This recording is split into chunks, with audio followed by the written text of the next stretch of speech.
Hi friends, అందరికీ నమస్కారం అండి. ఇప్పుడే అందిన వార్త, తెలుగు రాష్ట్రాలకు సంబంధించి మరో ఉపరితల ఆవర్తన దూరి అంటే ఈ ప్రాంతాలకు ప్రమాదకరం వర్షాలు. సో ఆ వివరాలు ఏంటనేది కూడా వీడియోలో తెలుసుకునే ప్రయత్నం చేద్దాం. వీడియో చివరి వరకు చూడండి, అర్థమవుతుంది. మొదటిసారి ఛానల్ వస్తే తప్పకుండా సబ్స్క్రైబ్ చేసుకోండి. చూస్తున్నారు లైక్ చేయడం మర్చిపోతున్నారు, లైక్ చేయండి.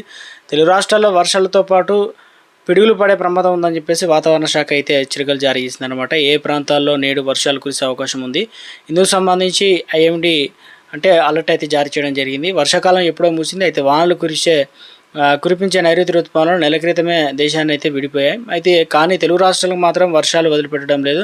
సో ఇప్పటికే మెంతా తుఫాను, ఇప్పుడు మరోసారి కూడా ఇంకా చెప్పాలంటే బంగాళాఖాతంలో ఏర్పడే అల్పపీడనం వాయుగుండాల తుఫాన్లతో వర్షాకాలం కంటే ఎక్కువ వర్షాలు అయితే కురుస్తున్నాయి అన్నమాట.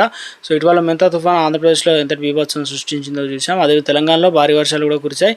సో ఇక ఇందుకు సంబంధించి ఇది మర్చిపోకముందే మళ్ళీ వర్షాలు ఏర్పడతాయి, అంటే వర్షాలు అనుకూల పరిస్థితులు ఉన్నాయని చెప్పేసి వాతావరణ శాఖ ఇది తెలుగు ప్రజలు కాస్త ఆందోళనకు గురి చేసే అంశం అన్నమాట. ఇక్కడ వచ్చేసి ప్రస్తుతం నైరుతి బంగాళాఖాతం నుండి ఉత్తర కేరళ వరకు తమిళనాడు మీదుగా ద్రోణి కొనసాగుతుంది. ఆంధ్రప్రదేశ్ విపత్తు నిర్వహణ సంస్థ ఎండి ప్రభాకర్ జైన్ అయితే తెలియడం జరిగింది. ఇప్పటికే కోస్తా తీరానికి ఆనుకొని పశ్చిమ మధ్య బంగాళాఖాతంలో ఉపరితల ఆవర్తన ధోని అనేది కొనసాగుతుందట. సో వీటి ప్రభావంతో ఆంధ్రప్రదేశ్లో పలు జిల్లాల్లో వర్షాలు కురవచ్చు అని చెప్పేసి ప్రకటించడం జరిగింది.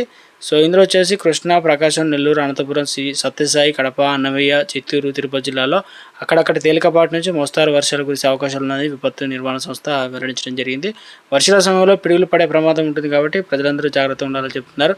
ఇక ఇందుకు సంబంధించి చూసుకున్నట్లయితే 5 తారీఖు నిన్న సాయంత్రం 4 గంటల వరకు ప్రకాశం జిల్లాలో చెర్లపల్లిలో అత్యధికంగా 65.2 మిల్లీమీటర్ల వర్షం కురిసింది. సత్యసాయి జిల్లా గండ్లపేటలో 45 మిల్లీమీటర్లు, నెల్లూరులో వచ్చేసి జిల్లా రాంపూర్లో వచ్చేసి 45.5 మిల్లీమీటర్ల వర్షపాతం అన్నమాట. తెలంగాణలో కూడా గురువారం వర్షాలు కురిసే అవకాశం అయితే ఉంది. హైదరాబాద్ వాతావరణ కేంద్రం తెలియజేసింది. క్యూమోనిలిపస్ మేఘాల ప్రభావంతో తేలికపాటి నుంచి వర్షాలు కురుస్తాయన్నమాట. ఇక ముఖ్యంగా ఎక్కడెక్కడ ప్రాంతాలంటే ఆదిలాబాద్, కొమరామి, ఆసిఫాబాద్, నిర్మల్, మంచిర్యాల, ఇక్కడ వచ్చేసి నిజామాబాద్, నల్గొండ, సూర్యాపేట, జోగులాంబ గద్వాల, వనపర్తి, నగర కర్నూలు, అదేవిధంగా ఇక్కడ నారాయణపేట, రంగారెడ్డి, హైదరాబాద్, మేడ్చల్, మల్కాజ్గిరి, వికారాబాద్, సంగారెడ్డి జిల్లాలో మోస్తారు వర్షాలు కురిసే అవకాశం ఉందని చెప్పేసి ప్రకటించడం జరిగింది. ఇక ఇందులో వచ్చేసి ఉరుములు, మెరుపులతో కూడినటువంటి ఈదురుగాలు గంటకు 30 నుంచి 40 కిలోమీటర్ల వేగంతో వర్షాలు కురిసే అవకాశం ఉండడంతో ఎల్లో అలర్ట్ అయితే జారీ చేయడం జరిగిందండి.